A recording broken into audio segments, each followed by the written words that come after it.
Without further ado, please join me in welcoming Trevor Loudon. Thank you.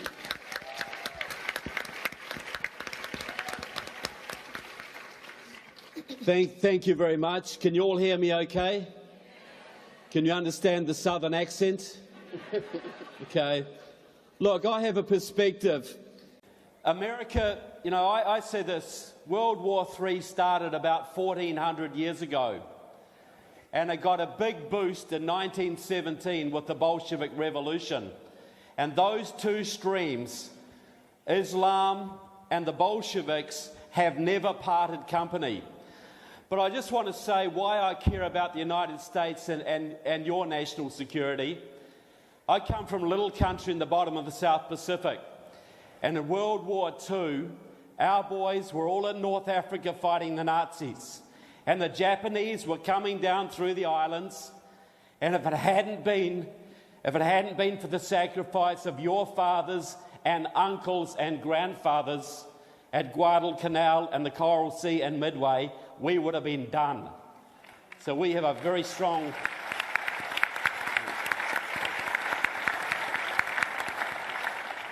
So anybody who cares about freedom has to care about the United States, because the United States is the bulwark, is the linchpin that keeps all of the world stable and all of the world free. Now,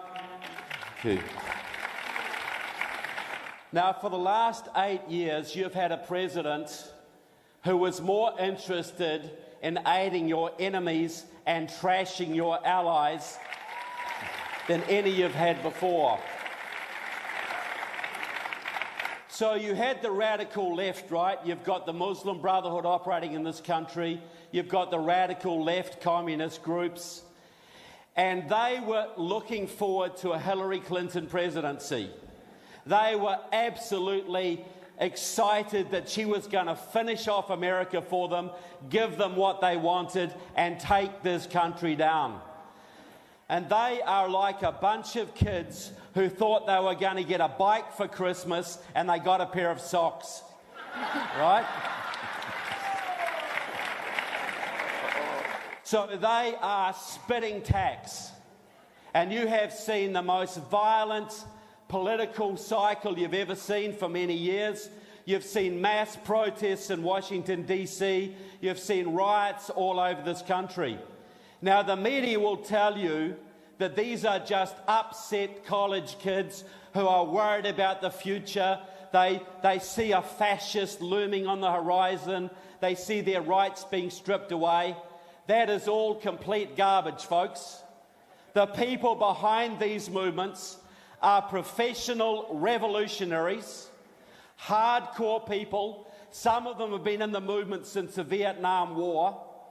They belong to organisations like the Workers' World Party, the Freedom Road Socialist Organisation, the Communist Party USA, and Democratic Socialists of America, which has tripled its membership from 6,000 to more than 15,000 in the last 3 months.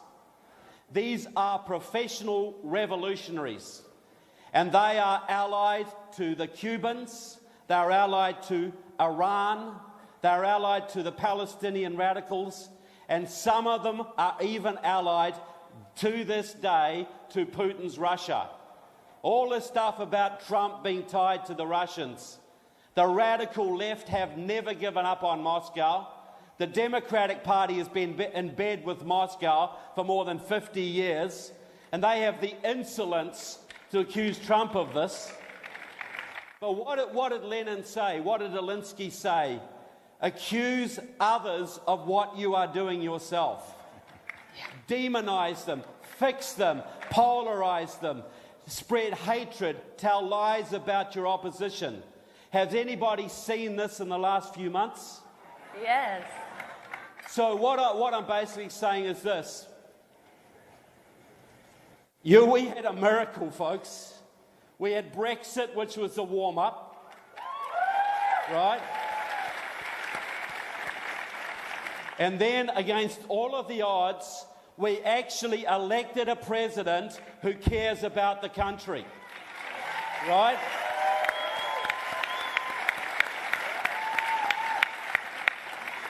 So the radicals are upset, and they have two purposes. The first is to make this country ungovernable, to slow down the president, to tie him up in court, to create riots on the streets, to make him unpopular. The second reason for these protests is you may not know it, but there are people in the Republican Party who are a little bit squishy. Right? I'm not going to name names, but you know who they are. Yes, we do. And Donald Trump has got as much problem with some of them as he does with the left. Right?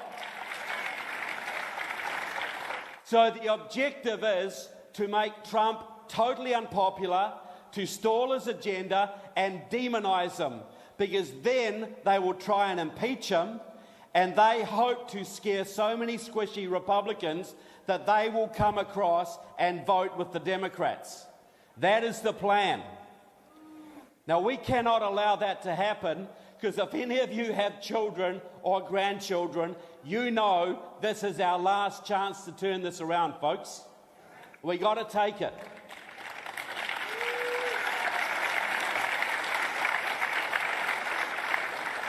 So we have to win the battle of public opinion.